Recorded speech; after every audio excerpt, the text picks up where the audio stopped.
This is New Room Collective, where collapse meets clarity and leaders learn to speak in storms. No hype, no masks, just command-grade truth. Let's begin.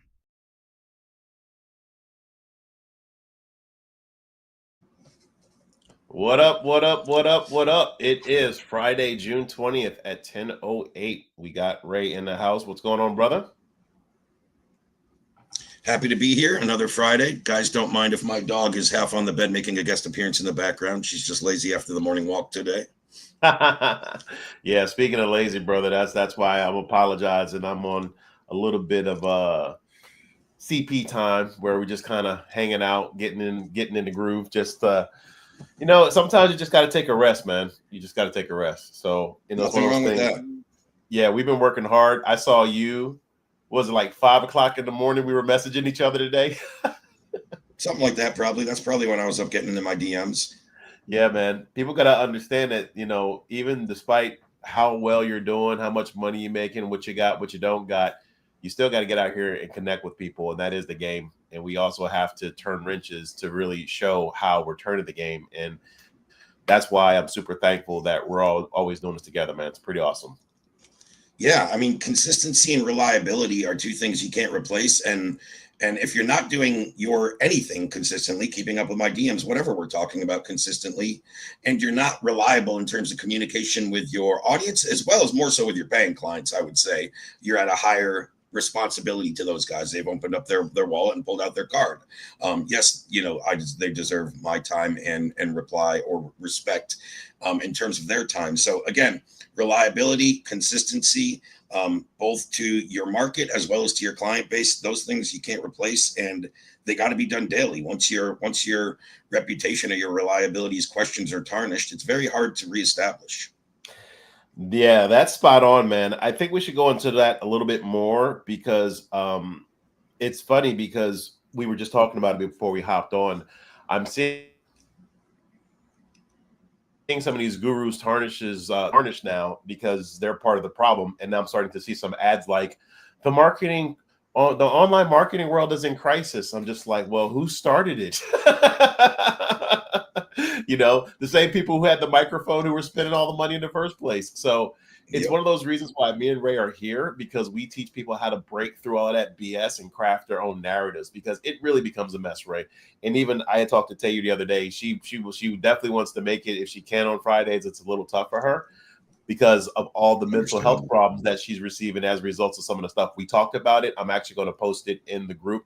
It was an amazing interview and some clips. And people don't understand that when I'm looking at messaging, I'm looking at it from a 360 viewpoint. I'm looking at it from the creator standpoint. I'm looking at it from the producer standpoint, the director, the everything, all the way to the end user side, because to me, being ethical in your messaging is critical, because I want to make sure that whenever I'm talking to people, yes, you still can ethically make money, you can have fun, but you can really help people. So Yeah, I mean, what you just said about, a lot of people out there saying the marketing agency space is in crisis.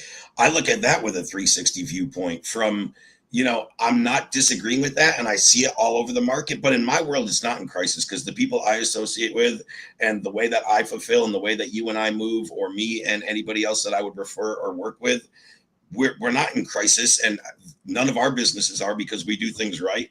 We do right by people, and we're not just in here to grab a buck. But as a whole, and coming in as a outsider, just starting to looking for how to make money online, how to turn my skill set into some revenue, right? All that stuff. Yeah, you're going to get sucked into that toxic side of it probably 80% of the time, and 80% of the people's stuff you're going to see, however it is, emails, ads, whatever, content. But you got to be pretty vigilant and diligent in sorting out who's telling the truth, who resonates with you. Everything sounds good when, hey, what if I could turn your expertise into this fancy funnel and then you're going to make 20 million like I did? But that's rainbows and ponies, guys. That's not realistic. And if you really believe that stuff, it might be on you why you're in the toxic crisis area of the internet, to be honest with you. oh, that's a bar. Hey, Ray, I wasn't even going to do this, but you actually um, said something that was real on point. If I can find this file, I want to share this file because what I actually do, guys, is I actually score and grade stuff based on there is a formula for this. And I was talking to somebody about it yesterday that a lot of the gurus actually use the formula. Whether or not they consciously are aware of them using the formula is a different story. But there is a scientific formula behind this, which is the reasons why you see people producing headline after headline after headline, and it's just not missing because it's what's called performative marketing, just like Ray just said. Hey, you on the show? You want to know how I made $1 million in 30 days using these three things? That's actually a real formula, and it's designed for people who are in biz op or who aren't necessarily they aren't necessarily sophisticated enough to know that there is a formula, and that's the way marketing works. So it is what it is on that one. But it's just like, okay, guys, like at one point in time, are we going to realize that that's like a hypnotic trance, and it's still out there and it still works? And regardless of how hard the FTC and some of these other people come down on people, it's still out there because some of these people just aren't that big enough for the FTC to pay attention to them, quite frankly. But at the same time, I like to be mindful because I don't want to be teaching people such hypnotic methods because they can be dangerous. They're downright nefarious in my book because whenever you're working to really help people, you should be focusing in on helping people. Now I can understand if you use that formula to actually say, hey, okay, did you see how you got in here? Well, this is exactly what I did to go in here. I've never seen anybody do that. Now they'll say that they'll do that and they'll charge you 10, 15, 20 to say that. But usually it's a whole onslaught of an 8-week course that doesn't really help you connect the dots. So that's the things that me and Ray just want to be careful of these days.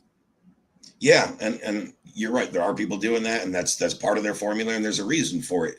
It attracts all those people with shiny object syndrome, just chasing the next easy buck, and they know there's a certain percent of the market, and they also know that's a lower sophisticated level market that's not going to have much objections unless the price point is way out of their wheelhouse. There's no reason they're not going to fall right into this funnel or trap in some cases, depending on how you want to word it, to get people to convert. But the other thing you said toward the end is so true. A lot of people, and I don't know if this is the right phrase, but I feel pretty confident. A lot of people are almost doing like a bait and switch type thing with the promise as to what they're going to show you, and in terms of the actual fulfillment or curriculum or approach they do show you, right? So Fred and I are real different in that mode, and I've always been that way.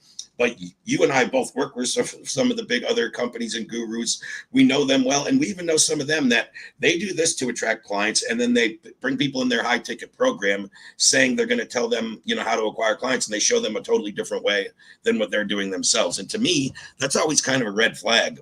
Like I was on a workshop with a lot of private clients this week. I told them my exact 4 acquisition channels. I went in and showed them my spend, my results, my bookings, my closed deals, everything, how I did it, what we did. And not only that, these are the results we expect to see, and just in real time. I show them good. We have bad weeks. We have times where ad costs and cost per appointment go up. I still show it. Yeah, bro. I'm glad you had a chance to really keep it a buck, man. I'm actually going to show the formula real quick because this is part of one of the things that we do. But here is enlighten the them, enlighten the formula. audience, enlighten the audience here. Yes. It's time to shine light on the machine, bro. Precisely. But this is it. So this is actually like part of a 3 steps. Like literally, guys, this is science. So one of my clients right now, and this is what I do behind the scenes.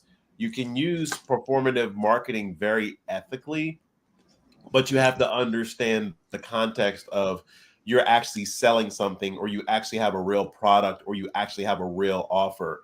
And unfortunately, this formula has been put out in the marketplace and it's being used in a negative manner where people are selling air to other people. And that's what I have a problem with. There's nothing behind it. There's no juice. And maybe they may have a product that's just good enough to barely get sued over. I mean, that's how bad it is. So the equation is the big promise times the likelihood of success divided by the time delay times the effort required. And typically, the more effort that's required, the more sophisticated client you're going to attract. The less effort required, then the less sophisticated audiences you're going to attract. And it really works like that. So if you're looking for service professionals, as an example, or somebody who's an accountant, lawyer, doctor, they usually they know that they're going to have to like, or dentist, they like a dentist knows that they're going to have to be in that person's mouth in order to deliver a service, right? A lawyer knows that they're going to have to maybe have a paralegal or do some type of labor work in order to help out that client. But in this case, like I said, hey, here's how I made $1 million in 30 days using this one simple step. Now, if I say one simple step, that's going to probably go after the Yo Bro Lambo crowd, because if I said 20 simple steps, and again, it's just going to be dependent upon the market, the industry, the sophistication. There's a lot more. That's the reasons why this is step 3. But for the most part, this is part of the equation that when I sat down with a very famous guru, I'm not mentioning no names, bro. I promised I wouldn't do that. But I sat down with this one guru, everybody knows. And I said flat out, why are you teaching tactics instead of teaching principles? Like this one as an example. This guru told me flat out, because tactics sell and what you do doesn't. And I'm like, oh, really? So that's the reason why I'm getting $1 billion clients, huh? Just saying, because it was at that moment where when people are trying to figure out where they need to calibrate their message, this is literally one of the things that I use behind the scenes. So, and in this case, again, does that make any sense, Ray? Or that's like I was ranting? No, no, no. Totally makes sense. Totally makes sense. Before you go on, whenever you get a sec, before you go below the kind of equation, let me weigh in on something. But if you still got something, keep going. No. I'm good. I just screenshotted this real quick. Yeah. So the other thing I would say with that equation is 2 things I have thoughts on right away. Number one, generally speaking, the more effort required, the lower likelihood of success as well. Now, it does go hand in hand, Fred's right, with the sophistication level, but the more steps and the more effort required, the more humans just aren't going to do it. We all know that. There's top, percenters and people that put in the work and do the effort, and that's who you want to attract and be working with. So if you get those people, yes, right? But still, more effort, less likelihood. And the second thing is, within the big promise times likelihood of success part of the equation, I can't think of many, if any, business owners that in their front end marketing and messaging talk anything honestly about the likelihood of success. They either don't talk about it, or they just talk about the sunshine part of it and not the darkness times of it. You know what I mean? Yeah. Yep, exactly. And in this particular instance, the initial offer that I saw, because I take a look at raw material. Like, the person's idea sometimes is good enough for me to get a good score. If they already happen to have, like Ray was talking about, screenshots and already results, I usually do really well with those types of clients because they already have something in motion, right? Or if you have somebody who happens to have a broken offer, this will also help that as well. This is how you can use AI to your advantage. And there's certain things that I train my clients on to get them to have a proper perspective on AI. Because when you get the proper perspective, you realize that it wasn't originally genuinely used for marketing and advertising. So there's a lot of different functions involved. We just don't have time to get into today with.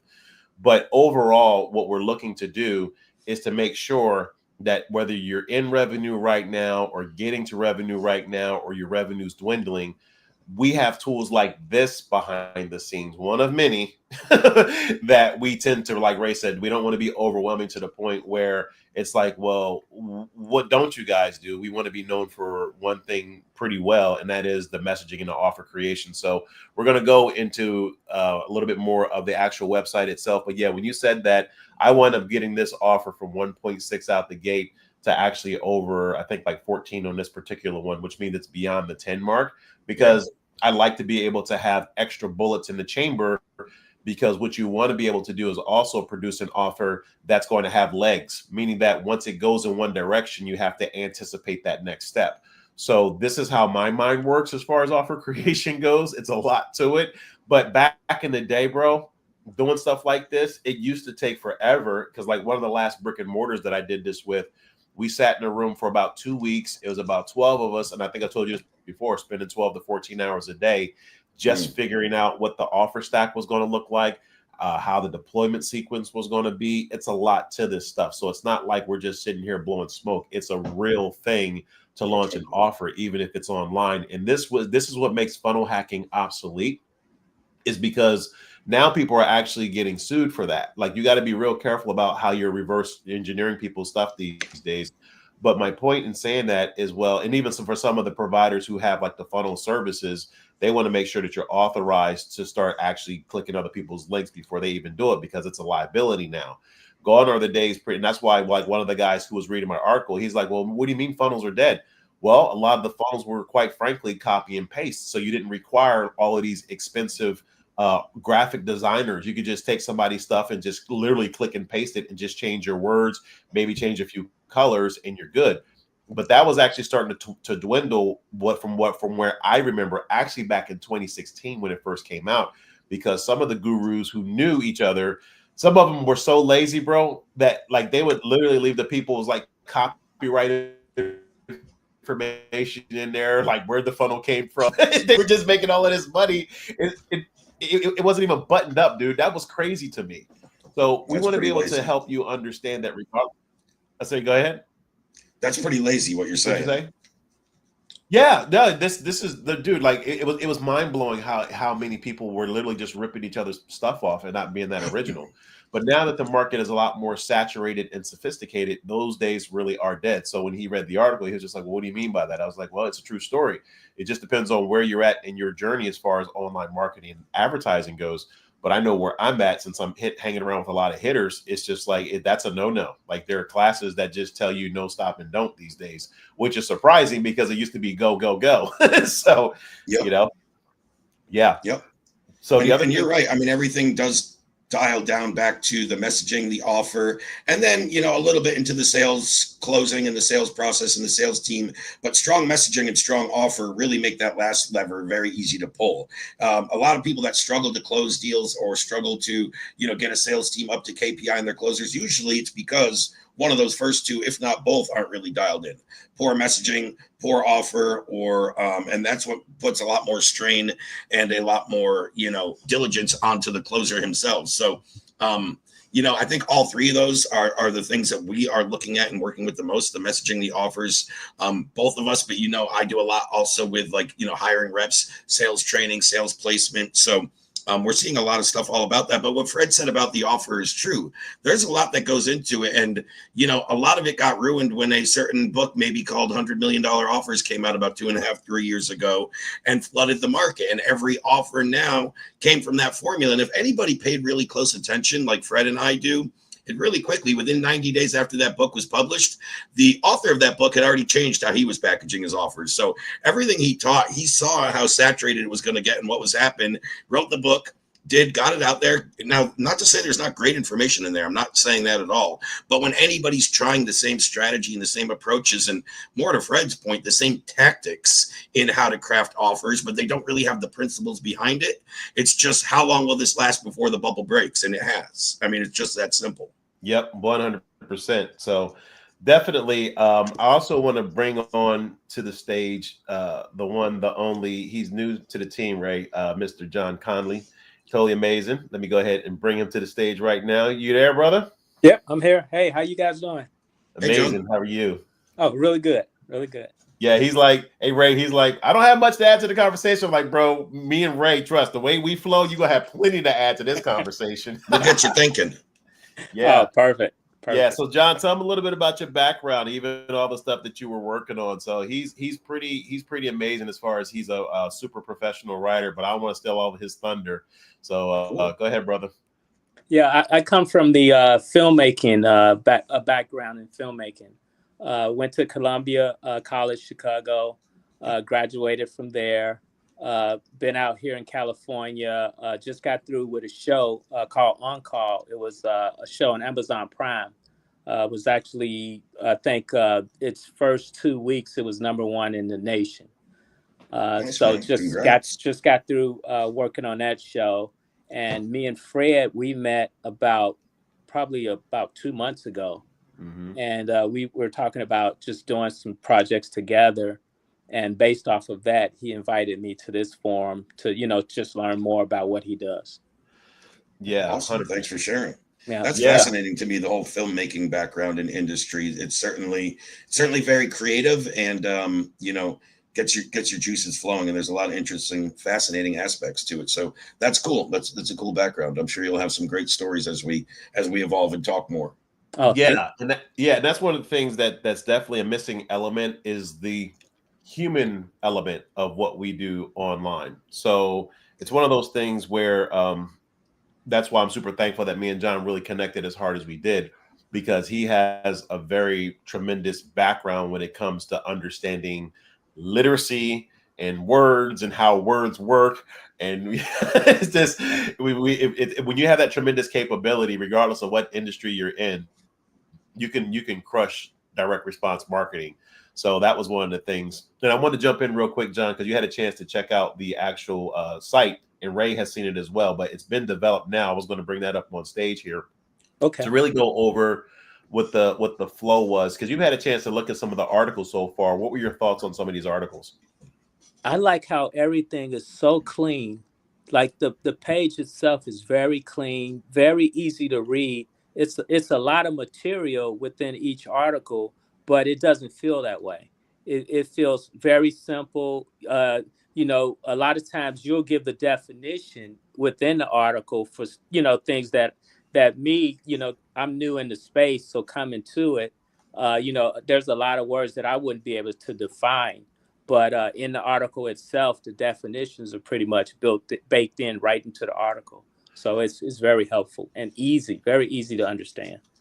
Yeah, I definitely appreciate that. This is stuff that me and Ray have been working on for years. And before we go into the creator's book, because you haven't had a chance to look at that right now, it was one of the articles that you were talking about in particular, which was the funnels being dead.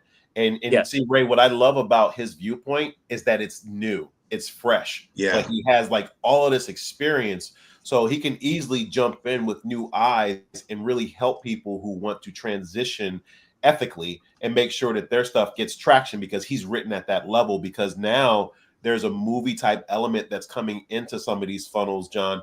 And it's one of those things where eyeballs like yours are, because they're brand new to the space, they do make a big difference into people's performance. It's called performance marketing. So it's one of those things where people really need to understand from your viewpoint.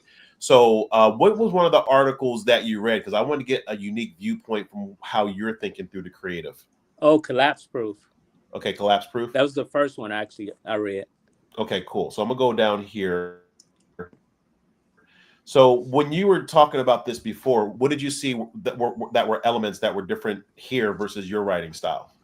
Well, our writing style is more like a story format. What I liked about this writing style was like it gave me ideas of how to make my writing style even more clearer, more succinct, more what we say in filmmaking, we say, is it a quick read? And that's exactly what this was. It was a very quick read, even though it's a lot of content in it, but it's a very quick read. Yeah, I appreciate that one. I think this one's over like maybe 1,200-1,400 words. Okay. Yeah. So, and the other thing too is that with this kind of style of writing, typically gurus don't like to give you sources. I don't have any Yeah. problems producing sources, because I want people to have also relevance as far as what they're seeing and stuff like that. And the collapse proof income from, okay, so you saw that. Was that hypey? Was that something that sounded like it was unattainable? What was your thoughts when you first started reading it? No, it didn't sound hypey at all. What it sounded like is that normally the wrong way it's done was pointed out, and then this new way of actually doing it was like easy to understand, and it felt like, okay, that's what I was doing wrong. That was the wrong way of doing it. This is the way it should be done. That's how it felt to me. So when you hear that or read that, John, it sounds kind of both intriguing yet sensical. Yes, exactly. Very, yes. I would agree. Yeah. And then and now I've read at least 3 or 4 of the articles now, and I'm starting to see the pattern now. There's a format that you actually use, and I'm starting to be able to pick up on that format. Yeah. And that's important, because that's what I want to train on. I want this to be simple, easy to understand, and duplicatable, because that's how people consistently get results. I don't like the fact, and this is the problem with the FTC, not in their viewpoint, but they're just like, okay, if you're going to say this statistic, then that needs to be across the whole board. Like 100% of the people are actually getting that result before you can say it to our standard. That's one of the reasons why we were going over that formula, that equation earlier that me and you went over yesterday. Yeah. The other thing you mentioned about the site right at the beginning, John, that I like, Was because that that not formula everybody picks. sometimes if you're using it wrong. Oh, Uh, sorry, Fred, there was a delay. I didn't mean to talk over you. I think. yeah, Fred, he's sort of frozen on my screen. I'm here. Oh, Okay. okay. I was just saying one thing real quick. Yeah, I was just saying what John was saying earlier too when you first asked him about this site. I just wanted to reiterate because not a lot of people always pick up on that or analyze that. But he said kind of clean and clear, right? So guys, clean over clutter, meaning a lot of websites, they try to get too crazy with the coloring, or they try to just put too much clutter and information. Here's images, here's videos, here's copy, and it's very kind of overwhelming for somebody rather than, so I say clean versus clutter, and also clear versus too cute or too clever. Again, whether it's the coloring or whether it's the wording and the messaging, some people try to get too cute and too clever when you're reading through and you're like, what did I just read? It's not even that clear what this guy does, right? So I would take clean and clear over clutter and cute or clever all day long. And to add to that, Ray, it's just like clean and clear. It's just faster to read. It's faster to get through. When it's cluttered, your eye tends to stop at one place and then go to another place and go to another place. And like you said, you don't really get anywhere because you're wondering like, okay, what did I just read? Yep. But when it's clean, you just go right down the line, do. And it's just so simple, easy to follow. Yeah, people need to think about that when you think about why your website or your landing page doesn't convert. Are you have too much clutter? Is it you trying to get too cute and too clever? You lost the clarity of your message? And think about that stuff honestly, especially from somebody else's perspective. That's why it's great to have somebody like John. Fred and I have been in this space for many years. This is what we talk and do all day. So to kind of hear that perspective from somebody newer coming into this space that can really diagnose and visualize that, I think is important for other business owners and creators and website builders and anybody that's doing anything in the digital space to get new clients or to get more attention. Yeah, I got goosebumps all over my body when you said that, Ray and John, because that really is it. Because again, when you have this eye that's completely different than how the market sees it, you still have to have a certain standard as to what's acceptable from a foundational standpoint. But then you take your own stuff and you put it on there. It's no different than like I have a body, you have a body, John has a body, we all have a skeleton. I can't see your skeleton. I can only see the external stuff, but you got a skeleton. I mean, I haven't seen your whole body, right? You stand up every once in a while. That's a kid. It's a joke. But it's like for the most part, I know that we are using the exact same structure. And that's what's important. That's the familiarity part of it. Now we add the different flavor, and that's what gives it the uniqueness. And I think most people tend to overlook that. And that is actually from our team, John. That's what our team does. We have a full stack, a full service marketing and advertising agency. John Ray is going to be working on the production side as far as building out full stack production. Like it's insane what cool. This brother can do. So so I'm super excited about everything that's about to happen next for New Room. Awesome. Yeah, that's something I never put much emphasis, and that's not my area of expertise at all. Great to have somebody that can put some more production value into the stuff and really make it pop. Yeah. So definitely. And I was going to say, John, if you want to hang, that's cool. If not, no worries. I just kind of like I saw him in the room there. But what I also wanted to do too was to go over what you saw the book on creators. John, this is another part of what we do as well in New Room. We talk about here's what stifles us. Here's a non-short, exhaustive list of our enemies out there, because mindset plays an important role as to how the creative flows, right? Yeah. So what we work to do is to eliminate those barriers up front, because me and Ray probably have worked with, I would say Ray, and I know this is like a light estimate, John, probably under 10,000 over the last 5 years. It's probably been more. I know as far as agencies go, like actual marketing, advertising agencies, I've talked to well over 4,000 as far as coaching them in the last several years. But when me and Ray put offers together, we work on stuff like knowledge gaps, and we work to really identify and expose those knowledge gaps. So that way the market, whoever is using our services, they come out very unique in their viewpoint.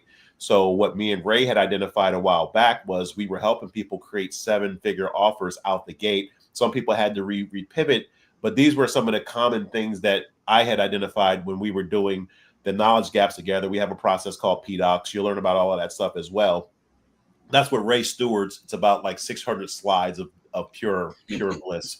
But yeah, dude, you have no idea. Like, okay, so just for PDocs alone, over 2,500 students made over $100 million. That's how predictable PDocs is. Wow. So yeah, it's a very stable methodology as far as writing goes. So Ray turned me on to that as far as when I told you about this stuff going on with my wife.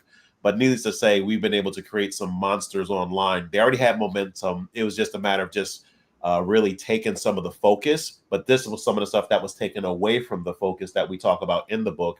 So when people come to work with us, they already have a general idea of exactly what they need to have mindset-wise so that they can focus. And if they need to get it handled, well, guess what? We have somebody named Tayu in the group. She can handle that part. And we just want to stick on getting people the result. Like step 1, do this. Step 2, do that. Step 3, a checklist, a check sheet to say, we want to put this in order to make sure that it's super duplicatable, because that's what makes everything scalable. But so we just take it from the position and angle of actually the message itself. So that way people can start crafting their offers in a very strategic, structured way. Hence that collapse-proof income that we're talking about. Right. Yeah. And what you just said a minute ago, Fred, I was just thinking about it. I could confidently say I've spoken with over 15 to 20,000 business and agency owners in the last 5 years. I've worked with 5,000 that have, paid me and come into some of my businesses and programs. There's no way I haven't spoken to another, 10 or 15,000 on top of the ones I've worked with. It's 3 or 4 each one that I end up working with. You know what I mean? So I didn't even really think about the numbers. So you brought it up, and then I was like, actually, 5,000 is really low. I was talking about like we've legit worked with, like we've legit helped recraft, restructure, or create an offer from scratch with online specifically. So So John, you're coming into like that. That's the kind of flow we have, because we want to really help people at scale, but make sure that it's legal, ethical, and moral. That's all we care about. It needs to be a certain way. Period. End of story. That's why we have all of these things. We do a lot of also recordings when we're also talking to our clients, because when you're talking about a certain level of income and they want to charge you back, I like to look at things from a very negative standpoint. It's like, oh, well, let's pull this up. This is exactly what you said. Okay, you just lost. So thank you very much. But so we do our best to make sure that the people who that we're helping in the first place aren't unethical people, because I know originally me and Ray have had some crazy offers where we've had to filter out. We've had to have 4 filters at one time for one offer, Ray? Yeah, there was. I know which one. Yeah. So we want to make sure that we're always getting the right people in front of us and repelling the wrong people away from us. So that's some of the expertise and stuff that we do, as far as just making sure that we really show that we're a step above the average people. And I also wanted to talk about this, John, a little bit. You had said that the writing style was a little bit more unique than what you've seen before. Can you talk a little bit about that? Because Ray needs to hear that part too, if you're okay with it. If not, no worries. Oh, no, I'm fine with that. Okay. Yeah, what I mean by unique is that, like, there's a format there, and this I discovered as I read this morning. Like, I read article after article, and I started to see the format. But before that, when I first looked at it, the unique thing about it is that when I see most of these marketing type ads, like Ray was saying a little while ago, it's just so much information packed in just a few lines. It's just so much information packed in there. So there becomes a point when you're reading where you have to stop and you have to process, like, okay, what is that about? Okay, let me look up the definition of that word, because I don't really understand what that means. And you're stopping the reading process just so you can try to understand what the person is talking about. Yeah. And that may take 10, 15 minutes just out of your time of reading through it. But what was unique about what I read today and the other day was that I was able to just go right down the line. And if there was a pause, it was just so brief that it didn't take minutes to pause and understand it. It just was like a continuous flow. I mean, I guess that's the best way I could describe it, is the flow was just continuous. There was not many stops along the flow. The only stops were when you put up like a sub title. And then, okay, now we're transitioning into a new thought. okay, I got that. Okay, let's go. And you just keep going. That's what's was so unique about it, is that I didn't have to spend a lot of time in one chunk and just spending minutes trying to understand what was talked about. Yeah. Yeah, definitely appreciate that. And those line breaks are there just to really separate and delineate the thought, just to have a clean break in the idea, to your point. Exactly. Good transition. Because Yeah. yeah, I do my best to, because we only, and I don't know if a lot of people know this, but I'm gonna give this one away for free. You literally have 6 seconds that you have to capture somebody's attention. Even though it's a half a second before somebody doom scrolls or whatever, it takes a full 6 seconds for the algorithm to recognize the fact that you have something that people want to see. So it's one of those reasons why, like when I'm training people, especially from scratch on like social media and stuff like that, they have to write in a way where it's going to capture somebody's attention and just really break it in the very, very beginning with the headline or the hook. Because if you don't do it, then the algorithm, as soon as they flip on, the meter is on to your advantage. But they also have a I don't there's another part in the algorithm within that half a second where it counts. So even when they scroll, people think that that's when it starts. That's not when it starts. There's a time in between when their thumb goes up and the person actually puts they put their face on the screen and actually focus. It could be like a tenth of a second, a 20th of a second, but it's enough to, that's still not the full 6 seconds. So it's actually closer to 7 seconds that you have in order for the algorithm to go, huh, this has value. Let me serve it up to new audiences. That's the way this works from a very scientific level. Wow. And that was another thing, is that throughout the article, you just mentioned hooks. There was hooks that kept pulling me down further down the page. So that's why it never became something that, okay, I'm bored or anything like that, because there was always new questions that led to me reading more and just pulling me down the page throughout the whole article. Got it. Got it. And Ray, can you jump into real quick what PDOX means? That way, because we also have a fresh new audience that we're working to attract too. So Yeah, of course. Yeah, PDOX is one of my foundational, if not my true foundational company that I made my first 7 figures with. And the first year we launched PDOX, we did 1.6 million cash collected and 2.3 million invoiced. PDOX is an overarching communication system, which stands for pains, desires, obstacles, common beliefs, and steroids, also known as attention grabbers in the marketplace. Now, all good copywriting and messaging all has some sort of blend. All of those 5 elements, 2 of those 5, whatever it is baked into everything that you've ever read and clicked on, and it kind of taking you down a purchase path.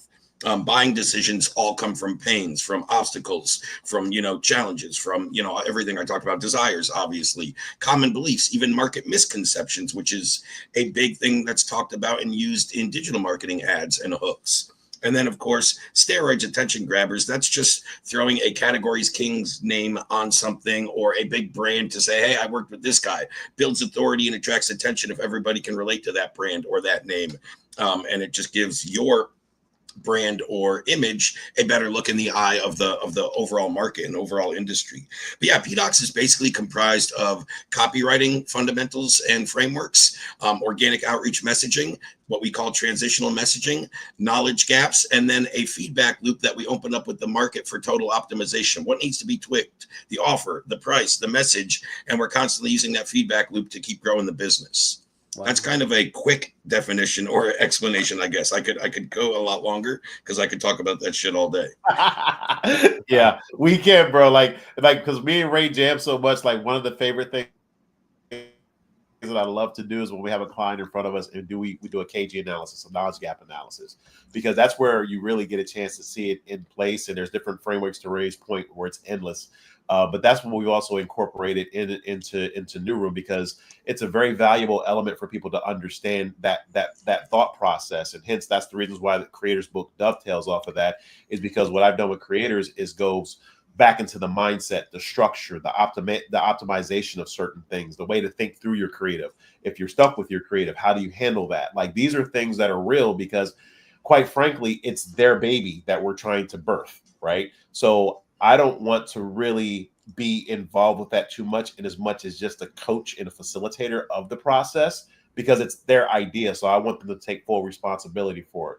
But there are certain frameworks and guidelines and engineering, quite frankly, that we have to put on any single message. And people don't understand how complicated this really is. It's like, no, it's no different than dialing somebody's phone number. If it's off one digit, it's not going to connect. And that's what we work to do. And especially with me and my military background, I understand that words can turn into war. Things are certain mission critical. And I take that same approach here is because when somebody gives us 10, 15, 20, $100,000, I want to be a good steward and responsible for making sure that they get exactly what they want plus interest to make it so prolific and so prosperous that they'll want to come back and share it with other people. And that's what me and Ray have been able to do. Hence, that's why he's called Organic Ray, because Ray just gives. Like Ray's a beast. He's always out here with his messaging, and he's so prolific. He'll say one thing, and next thing you know, industry hitters or people who are not in the industry just come up to him and say, hey, blah, blah, blah, blah. Like his calendar just stays booked. So it's one of those things where we eat our own cooking around here, John. Just like I know you do. Yeah. But that's really how we play, and that's what's wanted and needed in this particular marketplace. And quite frankly, John, it is starving. Wow. Yeah, and that goes back to, what you were just saying, and thank you, Fred. That is true. I am still in it every day. I am still doing organic and in constant conversations. And I was just looking in my weekly task manager, and it kind of totals up everything that you do for the week. Well, the things I track. If I tried to track all the DMs I send and all that shit, I'd be there all day. But what it just told me is, hey, Ray, you've done 36 calls this week, created and recorded and published 30 plus pieces of content. 5 new resources and team SOPs created, 2 new employees interviewed and hired into some of your client or your own businesses. And again, that's just a typical week, and a few of the things that I'm tracking and I'm doing. That's just kind of what my AI algorithm is tracking from my project manager thing, and just jotted, is recapping. Plus, there's all kinds of other activities, but it goes down to reliability and consistency in everything you do. And I look at reliability really 3-pronged. Number one, to myself. Am I keeping the promises I make to myself, or how I show up for my clients, how I show up for my family, how I take care of myself? Number 2, reliable to my team. I'm only as good as the people around me and my team, and I have to be supportive and communicable and there to provide them with the support they need to thrive in their roles or to contribute in the bigger picture role, right? And then lastly, reliable to my market, my audience, and my existing clients. That means consistently showing up on workshops, consistently training, consistently putting out new content for people that don't know me, consistently putting out value content for the people that rely on and have been on my channels for a while. So those are all the things that I think about and I just do on a daily basis with how I operate. Very nice. Wow. Very nice. Yeah. So that's all I wanted to say, brother. If my whole goal with New Room is to really, because Ray's been there since day one. He was there when the group was first formed. Maybe we should go into that history a little bit. I didn't know how much time you had, John, but I just quite frankly just wanted to just bring up. You got time or not? Yeah, I got time. Yes. Okay, cool. Ray, are you able to just really, because he's fresh eyes to everything that we're seeing. He's going to have a very unique perspective as to what has happened. And again, I've done my best to not put any bias into the group, but now it's 2.0. We have to start really taking a position now that we've seen what's happened as a result of people coming online, the influx of bad information that's out there, false data. It's so much stuff out here, John, that needs to get cleaned up. And Ray has a very unique viewpoint, but he's also been able to stay very ethical, like no matter what. That's the reasons why I rock with him. He is very well trusted with me. Wow. Thank you. I appreciate you saying so. Yeah. Was there a question? Did you want me to? Yeah, the question was, what have you seen from day one versus the evolution of where we're at right now? You and I together, the group itself, everything. Yeah, the group together, when we had 2,200 of the world's thought leaders, experts, the people who were in the group before, they were actually part of the noise problem. Now, yeah, I mean, we had to do a giant reset at one point because there was too high level information and there was almost too high of engagement, and Facebook was almost flagging Fred's group, and I don't think you were getting direct messaging, but you were getting signs of what was going to come down the pike if you kind of kept running the group at that level and disseminating that information. So he kind of put a hard reset. I don't know the time frame exactly. That might have been right around the time when you were going through that stuff with your wife, but you kind of took a step back from online altogether for a little while, and at the perfect time because the group needed that break. Then you kind of dumped ship and went back to, what do you keep, 50 or 100 members, out of that 2,200, just the real core people that you knew, were going to be on board with this new mission and how we envisioned it. And now we're building it back up to 900-ish members. But the way I look at this group and who I've interacted with in here, and of course I've been, I don't want to say a founding member, but I've been there since the beginning, and I'm pretty active in communication with knowing the group members and being and engaging.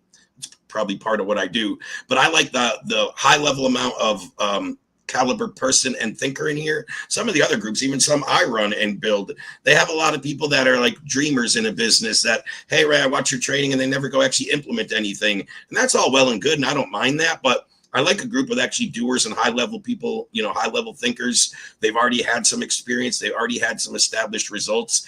And I think the biggest thing about this group, as opposed to a lot of other Facebook communities, I'm never going to say all, but this is a much more collaborative approach where everybody's trying to help one another. And it's not, hey, you got to buy my $15,000 package if you want that result, right? Now, will people buy our $15,000 package? Yeah, when it's the right fit, and they're reaching out saying, hey, I want your help at a higher level, and we discuss that. But we don't force that stuff down people's throats. Fred, you and John have been connected a couple months. John, you and Fred, my first time meeting you, but it doesn't sound like Fred threw anything down your throat since you met or tried to put you some crazy high ticket offers. The only way he can help you get to said destination, right? Because we operate, as you can see and Fred said, in a very ethical, integral, solution-based, what's in the best interest of the other party, whether that's a prospect, whether that's a partner, a collaboration, a colleague, a competitor. If you're always operating out of what's in their best interest without really any expectation of return, that's when shit's just going to fall in your lap and you're going to get flooded with results. That's what happened for me, Fred. I didn't know I was going to get big and have people reaching out to me and make as much money as I made online. I just started doing right by people, and it spread, and then stuff just fell in my lap. Hey, Ray, this guy told me to reach out. Hey, Ray, this guy told me you treated him right. Hey, Ray, this guy told me you were best at this. And then stuff just falls in my lap.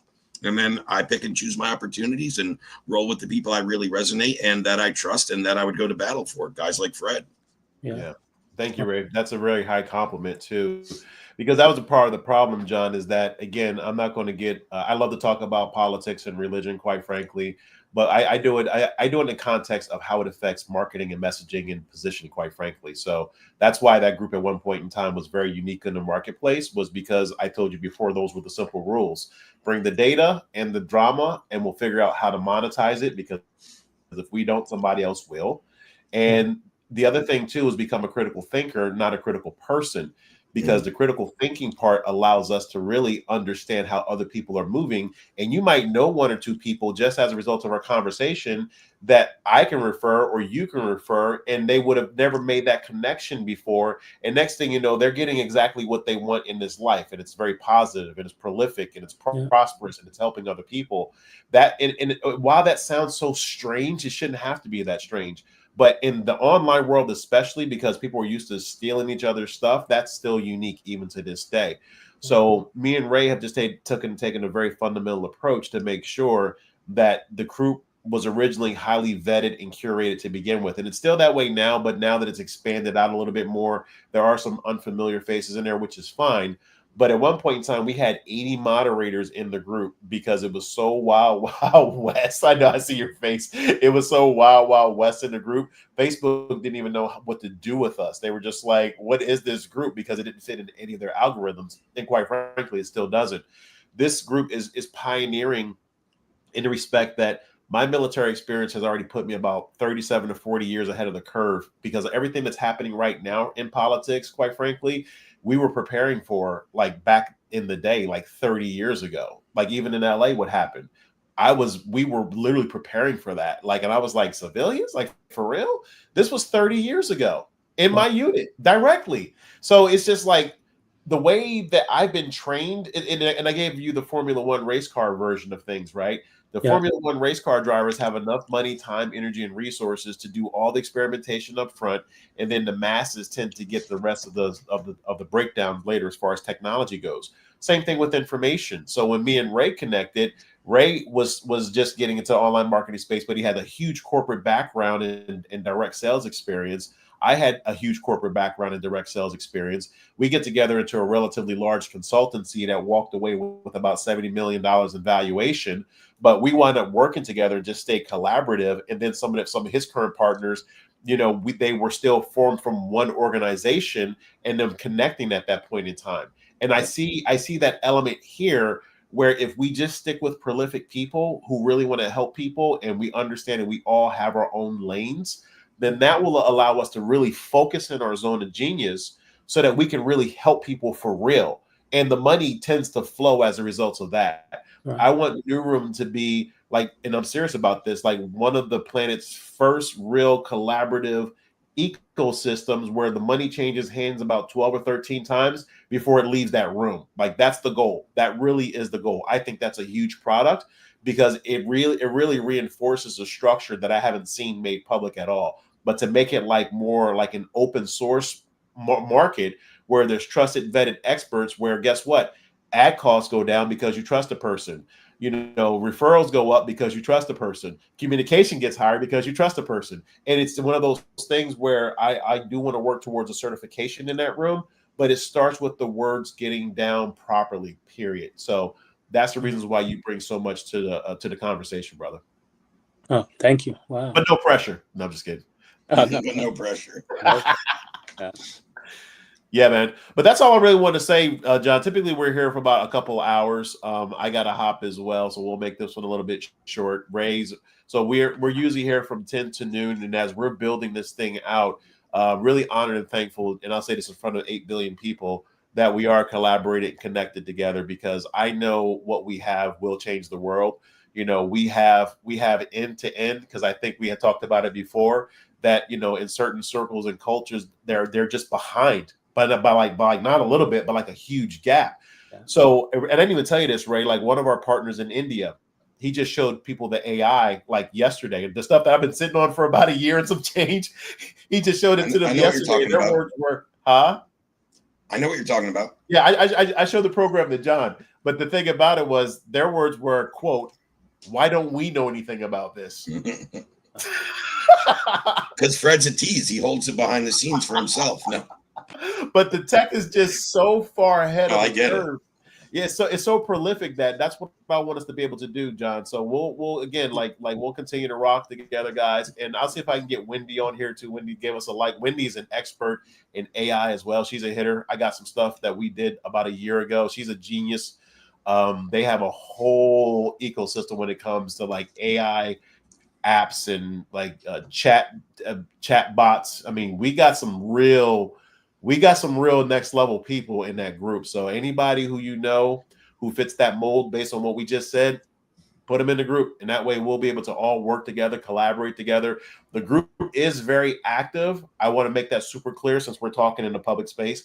The group is very active, but everybody's like a real expert in their lanes. So they're always like working in their business or on their business. So those are the things where people will watch the replays, and that's what me and Ray had figured out a while back. So me and him both love to do what's known as long form content. So for production value, we can go ahead and produce this stuff. And there's ways behind the scenes that I've already shown you that we can just make it simple, and that way everybody eats and it's monetized. So yeah, cool. Yes. All right, guys. Well, if you ain't got nothing, I ain't got nothing. Ray, as usual, I appreciate it, brother, for holding it down. I do want to also see if we can maybe next week get some more curated topics. I know AI is definitely a hot one. That's what we were talking about last week. So we'll probably bring that one back out because there were some questions on the replay. And guys, if you're watching this, join the group. Also hit replay. Let us know where you're coming from, but actually join the group. And it's getting tough for us to take individual calls. That's the reason why we have a group format. And just please make sure that if you have any questions, you can go to speedscaling.com.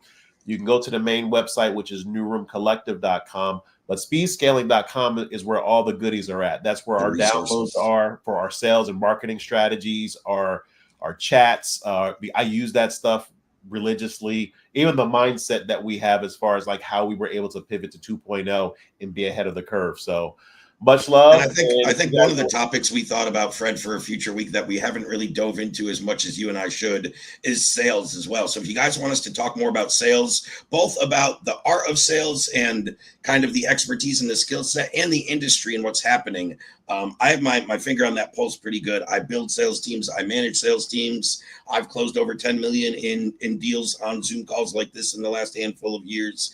I'm hiring. I'm interviewing people. I'm seeing a lot of what we talked about back in PDOCs in the sales industry right now. I'm seeing pains. I'm seeing desires. I'm seeing obstacles. I'm seeing a lot of misconceptions, right, and common beliefs. So yeah, we might want to dedicate one to that. If anybody watching wants to hear Fred and I talk about that, drop a comment below, and we'll make that a point of emphasis soon. Yeah, 100%. And John, I really appreciate you staying this long, because what we're working to do right here is to really establish the North Star. So yeah. I know from your viewpoint and your mindset and how you've already done this huge movie production level, that's going to be a very keystone for what we're doing. To really, because it's the lane used to be really wide with me and Ray. We were like, wait, we don't need to do all of that stuff. We have an agency. We can just focus on these key things, and the rest of the stuff will show up, because we don't want people to go into confusion. We just want them to understand that it's literally end-to-end communication that we're doing. It doesn't matter. What really matters is that word being put a certain way. That's why we're talking about it shows up in sales, marketing, leadership, advertising, whatever elements are out there, their words drive that regardless. So, and to your point, Ray, I do probably, and I've been on one for the last week since you've been mentioning it. I'm like, we probably need to start talking about sales, because I am, that's all advertising is, just salesmanship in print. It's super sales. Yeah. But if you don't understand the basic elements of it that me and Ray know like the back of our hand, then I think we should probably do that, Ray. I'm in agreement with that 1,000,000%, brother. So maybe we start that next week. Awesome. I think we should. So yeah, let's do that. We'll curate the room for that. Perfect. Works for me. Right. That sounds good. That's right up my alley. Sweet. All right, guys. If you guys need anything else, much love. Hit us up in the chats, and we look forward to talking to you guys soon. Peace. Thank you, Ray. This is New Room Collective, where collapse meets clarity and leaders learn to speak in storms. No hype, no masks, just command grade truth. Let's begin.